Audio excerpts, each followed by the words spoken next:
आपको पता है कुछ मैयतों को सर्द खाने में रखा जाता है।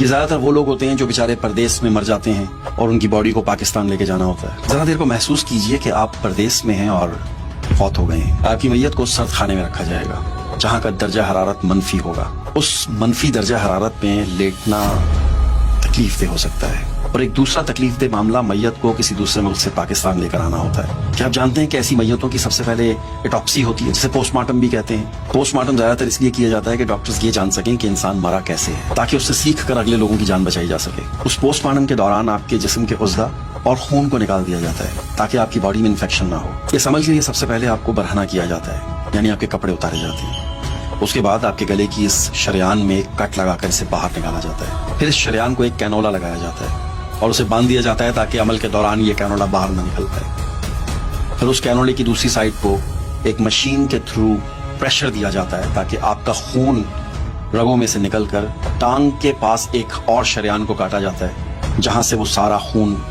बाहर निकलता है। उसके बाद आपके सीने को चेक किया जाता है। आपका दिल, गुर्दे, फेफड़े, जो कुछ भी, वो सब बाहर निकाल लिया जाता है और उसकी जगह कुछ केमिकल्स डाल दिए जाते हैं ताकि आपकी बॉडी देर तक ठीक रहे, इसमें से बदबू ना आए। आपके होंठों को कोई गम लगा करके बंद कर दिया जाता है और अगर उससे बंद ना हो रहे हो तो इनको सिलाई की जाती है ताकि मुंह बंद नजर आए। ये सारा अमल मैं आपको इसलिए वजाहत से बता रहा हूँ ताकि देखने वाले अपनी जज्बातियत को एक तरफ रखें और मैयत की हद से बढ़ती हुई बेहुरमती पर थोड़ी देर के लिए गौर करें। क्या आखिरी दीदार और वतन की मिट्टी की ये कीमत अदा करना मुनासिब है? क्या ये महंगा सौदा नहीं है? आखिर हम अपने प्यारों को इतनी तकलीफ क्यों देते हैं? इसलिए कि फला आखिरी बार चेहरा देख ले, इसलिए कि लोग वाह वाह करें कि जनाजा बहुत बड़ा था, इसलिए कि हमारी बेइज्जती ना हो कि जनाजे में बहुत थोड़े लोग थे। मैयत को इस तरह की तकलीफ देना क्या शरई जायज है? इस बात से आप इख्तिलाफ कर सकते हैं। कुछ लोगों का मानना यह है कि जब इंसान मर गया तो उसकी बॉडी को तकलीफ कैसे हो सकती है, रूह बाहर निकल गई। अच्छा, थोड़ी देर के लिए इस बात को मान भी लेते हैं कि बॉडी से रूह निकल जाने के बाद बॉडी को अब तकलीफ नहीं हो रही, वो एक मुर्दा जिस्म है, उसे काटें पीटें कुछ भी करें।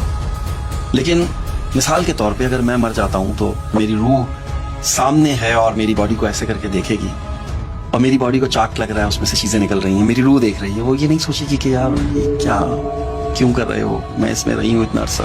ये एक ख्याली तस्वुर है, शायद ऐसा होता हो, शायद ना होता हो। आपको पूरा हक है इख्तिलाफ करने का।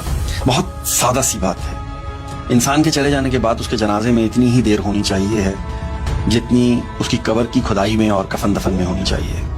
अल्लाह का तो यही हुक्म है। अगर कोई प्यारा दूर है तो वो सब्र करे, दुआ करे, सदका करे, सिर्फ चेहरा देखने के लिए मैयत को तकलीफ ना दे। हमारा ईमान है जिसकी मौत जहां लिखी है वहीं आनी है और मेरे ख्याल से उसे वहीं दफन भी हो जाना चाहिए।